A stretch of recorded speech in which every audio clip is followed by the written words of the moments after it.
Kita membaca Bhagavad Gita bab 7 sloka 22. Sataya Shraddhaya Yuktas Sataya Shraddhaya Yuktas Tasyaradhanam ihate Tasyaradhanam ihate Labhate ca tatah kaman Labhate ca tatah kaman Mayeva vihitan hitan Mayeva vihitan hitan Sataya Shraddhaya Yuktas Sataya Shraddhaya Yuktas Tasyaradhanam ihate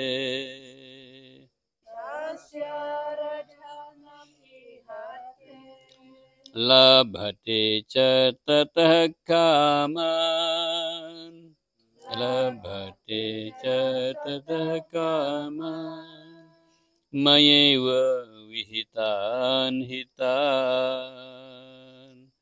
Mayeva vihitan hitan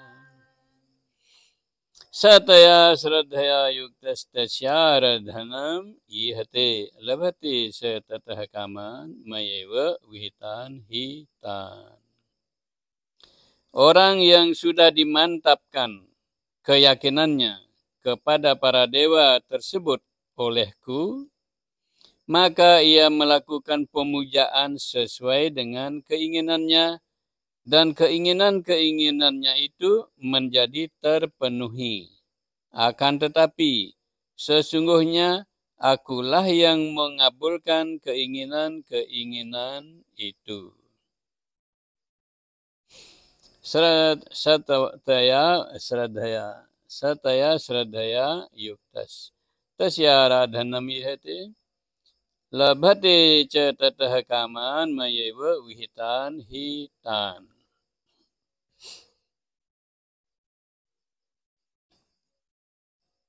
Nah, sebelum sloka ini dijelaskan bahwa manusia mempunyai banyak keinginan. Tak terhitung keinginan-keinginan. Nah, karena keinginannya terlalu banyak, ada yang menginginkan keinginannya terpenuhi cepat.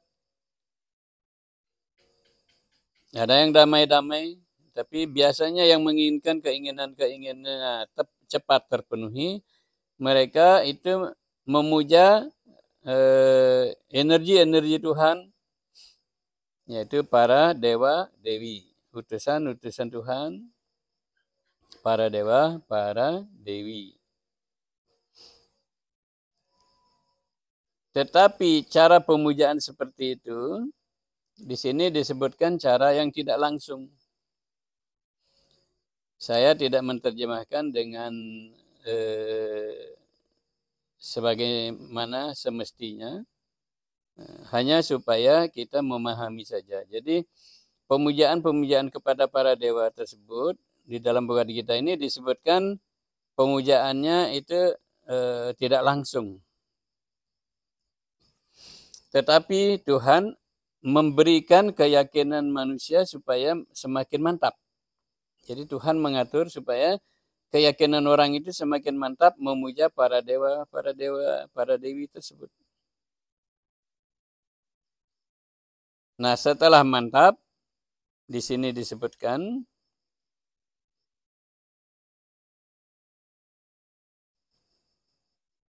Tasya acalam sradham tamewa vidadhamyaham.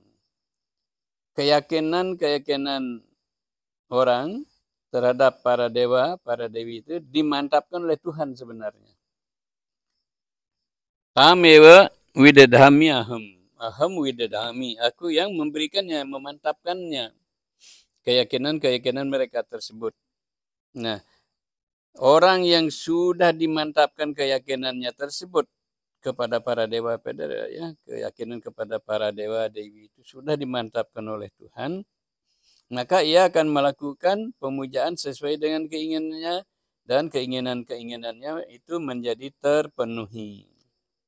Tapi di balik semua itu sesungguhnya Tuhanlah yang berperan. Jadi Tuhan yang Mayaiwa wihitan hitan. Mayaiwa. Tapi sesungguhnya aku yang melakukan itu. Membuat mereka menjadi semakin mantap keyakinannya kepada para dewa dan dewi. Hanya saja menurut Bhagavad Gita itu pemujaan yang tidak langsung kepada Tuhan. Ada pemujaan yang langsung kepada Tuhan. Yang tidak berarti kita mengabaikan para dewa-dewi. Ada yang terdepan dipuja, yaitu para dewa, Tuhan. Sedangkan yang lainnya para dewa-dewi itu setelah itu. Jadi penekanan saja. Nah, ada yang memuja para dewa, para dewi, seterusnya baru memuja Tuhan. Ada yang memuja hanya para dewa, para dewi, tanpa memuja Tuhan. Artinya dalam pemujaan itu, walaupun keyakinannya kepada Tuhan ada, sembahyang puja kepada Tuhan ada, tetapi dalam pemujaan yang dilakukan, Tuhan tidak dipuja, hanya memuja para dewa saja, para dewi saja. Jadi di sini Tuhan memperkuat keyakinan orang-orang pada pemujaan para dewa dan para dewi. Karena sesungguhnya Tuhan yang mengatur semua itu dan Tuhanlah yang memenuhi segala keinginan-keinginan tersebut. Nah, di sini kita bisa melihat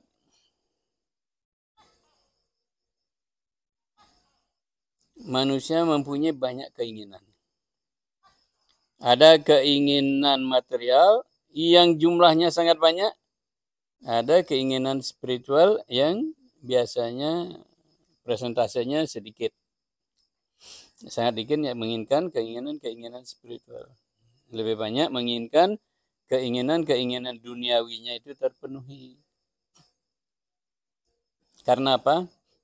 Karena keinginan duniawi itu cepat terpenuhi dan lebih meriah. Sedangkan keinginan spiritual itu ada yang dipenuhi lamban, ada yang dipenuhi tanpa kelihatan memenuhi. Yang bersangkutan merasa tidak terpenuhi keinginannya, tetapi sebenarnya sudah terpenuhi.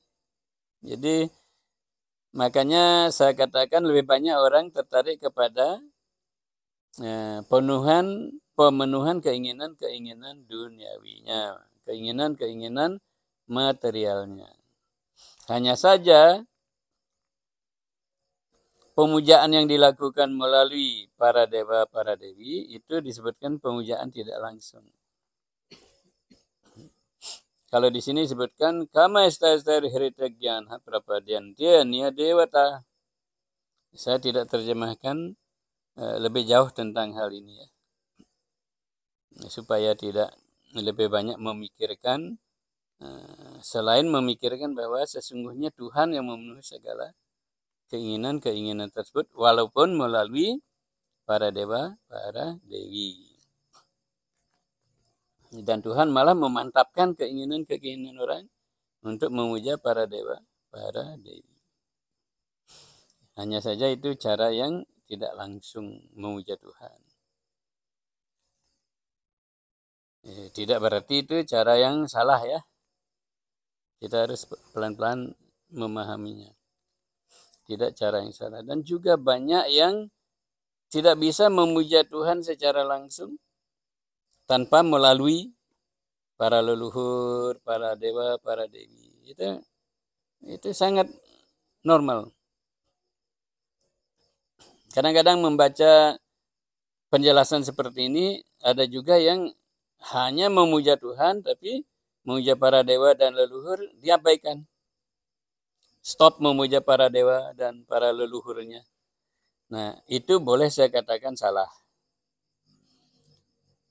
Karena yang bisa memuja Tuhan langsung itu orang-orang tertentu, para yogi, resi, muni. Nah, beliau-beliau yang tidak perlu lagi secara khusus memuja para dewa dan leluhur. Karena kemajuan spiritual beliau yang maha tinggi itu sendiri sudah mengangkat leluhurnya. Jadi yang perlu bagi kita-kita ini, yang perlu kita pikirkan itu adalah apakah kita memang layak? Apakah kita memang sudah memenuhi syarat untuk memuja Tuhan saja langsung tanpa memuja leluhur, tanpa memikirkan kewajiban-kewajiban pemujaan kita kepada leluhur, pada para dewa. Memang ada sloka yang mengatakan yanti dewa vrata dewa, mereka yang memuja para dewa sampainya kepada alam-alam para dewa. Pitrin yanti pitri vrata. Sedangkan yang memuja pitara-pitara para leluhur nanti sampainya ke alam para leluhur. Bhutani yanti bhuteja, yang memuja para buta, roh-roh halus, sampainya juga ke alam-alam roh halus, para buta. Yanti mad, tapi orang-orang akan sampai kepada mad, kepada Tuhan. Mad artinya Tuhan. Yanti mad, datang kepadaku, kepada Tuhan. Yajnopima, mereka yang memujaku. Yang memuja Tuhan sampainya kepada Tuhan. Nah, membaca sloka ini, yaitu banyak yang kadang-kadang tidak mempertimbangkan dirinya sudah pantas tidak memuja Tuhan langsung tanpa melakukan kewajiban terhadap leluhurnya, tanpa mendoakan leluhurnya, tanpa melakukan puja-puja untuk leluhurnya.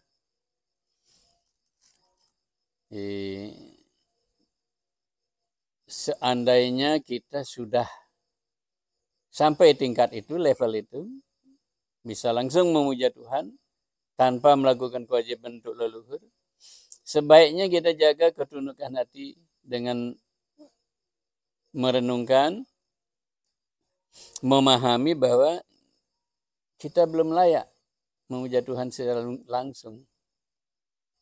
Karena memuja Tuhan secara langsung itu Resi Muni biasa. Bukan berarti kita tidak boleh memuja Tuhan langsung.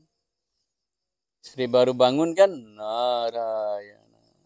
Sebut nama Tuhan baru bangun. Mau tidur nama Tuhan. Sepanjang hari sebut nama Tuhan. Om Namo Narayana. Om Namo Narayana. Jadi kita tetap memuja Tuhan, mengucapkan mantra-mantra yang untuk memuja Tuhan. Kita langsung. Tetapi jangan langsung berpendapat kita sudah sampai, sudah salaman dengan Tuhan. Sudah face to face dengan Tuhan. Sudah berhadapan-hadapan begini dengan Tuhan. Itu menjaga ketundukan hati kita. Selain,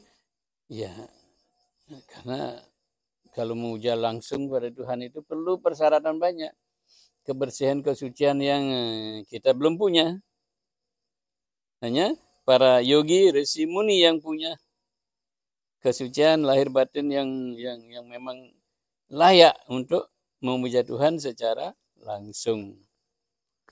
Jadi di sini kembali kita lihat sataya sradaya yuktas tasyaradhanam ihate labate ca tatah kaman mayewa witan hitan. Labate ca tatah kaman, semua keinginan-keinginan mereka itu dipenuhi oleh para dewa, para dewi, dipenuhi.